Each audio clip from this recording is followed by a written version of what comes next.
Contestant number 5, Rita Torres, my special mother. My special mother, Rita Torres.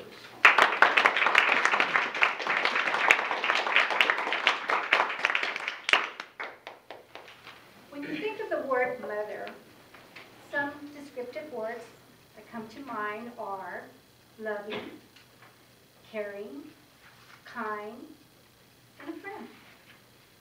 But when you have these descriptive words, as a child, we tend to put our mother on a pedestal, a model of perfection. Well, mothers aren't perfect, but they are special.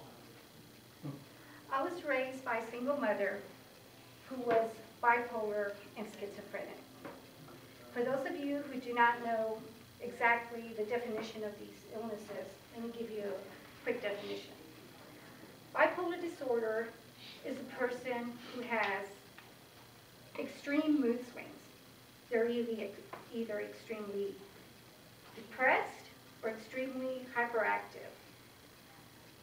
Schizophrenia is a person who cannot tell the difference between what's real and not real. So as you can imagine, growing up in a home such as this was pretty chaos. It's not a normal home. It was crazy. There were times when my mom would have an episode and she'd be telling us, close the blinds, people are spying on us. Or on a school night, don't go to sleep, don't get you in your sleep. So I did not, of course, enjoy living in a home like this. So I could not wait till I was 18 years old so I can move out.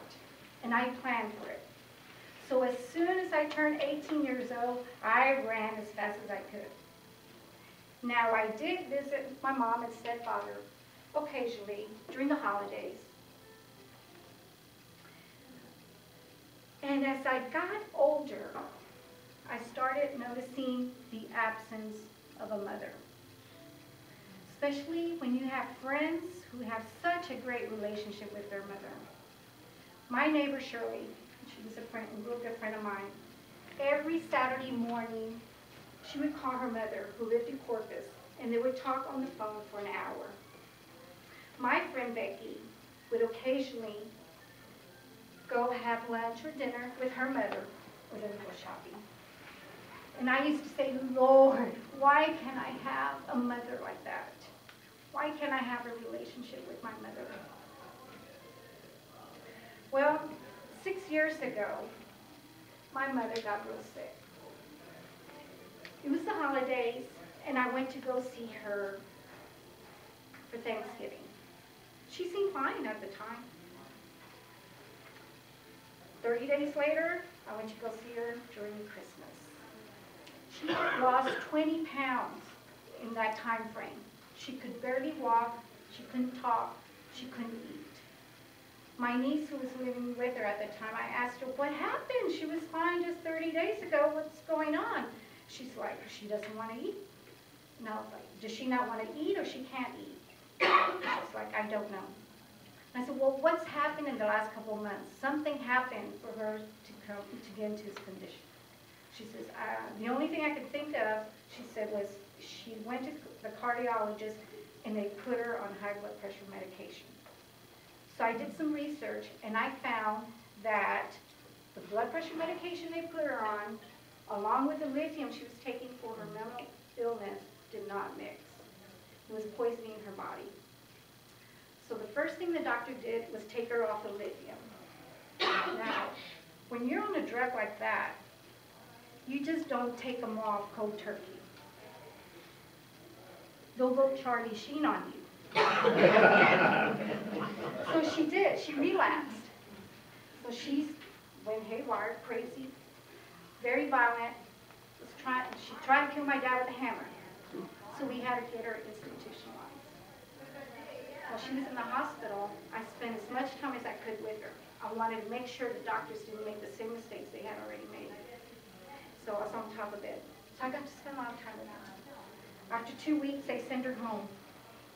That's the most allowed time she was allowed to stay in the hospital. So I had to nurse her back to health. And it took several months, but we did it. Tragic story, you might think. No, it was actually a blessing. This incident required me to spend a lot of time with my mother. I got to know her, and I accepted her for who she is. She got to know me and learn how to trust me, something she always had problems with everyone. Now, we've spent a lot of time together.